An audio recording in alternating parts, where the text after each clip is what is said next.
been doing your media work for a very long time. In fact, just speaking about New Zealand reminds me of when I was a wee little lad, and I think you were over there advertising. Was it Ultra Bike? Oh my God! Yes, do you recall that? Quite an amazing trip back in the day. It was a trip from hell. Was it? Wow. Absolute trip from hell. So we tell me more. They booked this. I'll tell you a very quick story. You got time? Yeah, we got as much time as you like. As you want to stay, you can stay. Well, so this guy's booked this game boat, and the guy that was the skipper, he normally just did harbour cruises on this game boat, so he didn't even know where we're going.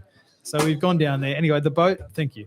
The boat actually slept, I think, 9, but they invited 12, thinking that.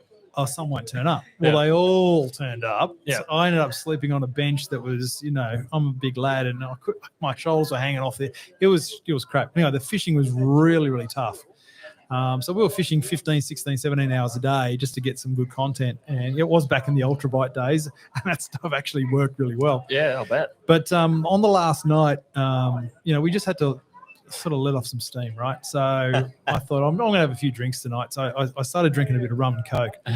And I'm not a big drinker at all. And they ran out of Coke, and I'm not man enough to drink rum straight. So I'm drinking rum and orange juice.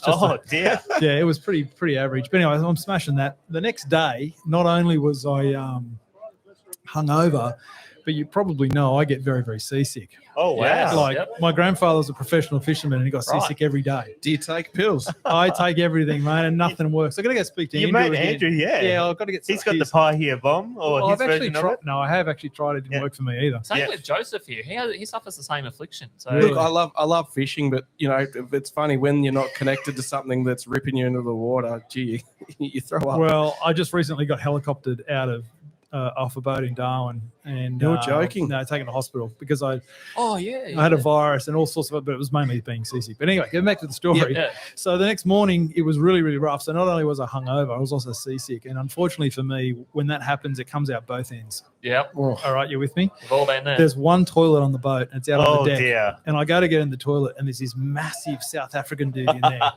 And I'm bashing on the door saying, dude, you've got to get out. I need to get in here. He's, 1 minute, please. Oh, my God. And he finally comes out, right? And he kind of giggling to himself as he walks out. You could barely stand up. The boat was out. I walk in, and, mate, the water is to the brim of the toilet. He's clogged the toilet with a giant turd. And so, so I've got a bucket in my hands to spew in, and I had to sit down and, let it go. But first I had to unblock the toilet. So I've screamed out, I need something to unblock the toilet. So they hand me a filleting knife. So I'm elbow deep in this toilet, carving up this dude's turd and all the toilet paper. And finally it just went, and as I dropped my dax, the door's wide open. Everyone's watching me. I've just lunged onto the toilet, and as I've landed, mate, it's just come out both ends of me. So I don't have really fond memories of that trip, unfortunately. The smell would have been awful. Oh, dude. Like his poop, your poop. Mate, I've never smelt a man like that. Was honestly, there was something seriously wrong with this dude.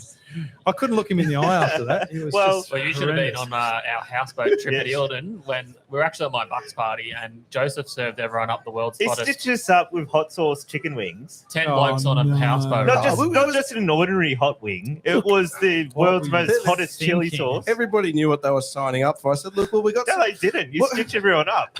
We had some chicken wings on the open fire. The half were the crazy hot ones, and then the others were mild. But I think as the tongs touched each thing, they all just became one giant batch of hot wings. Yeah, so the end of the story is it got to about midnight and the toilet didn't stop to 6 a.m. the next day. People were going, I'll give you $50, get off that damn toilet right now. Seriously, have you ever heard of an aqua-turd? Like, get in the water. There was green and blue algae going on in Eildon at that stage. Right. But just so you know, I did take that option. You did. Yeah. You kicked me out of the tinny. You said, get out of the tinny. I need this boat right now. And he putts across the other side of the lake and does his business. Gosh. Yes. Will you have...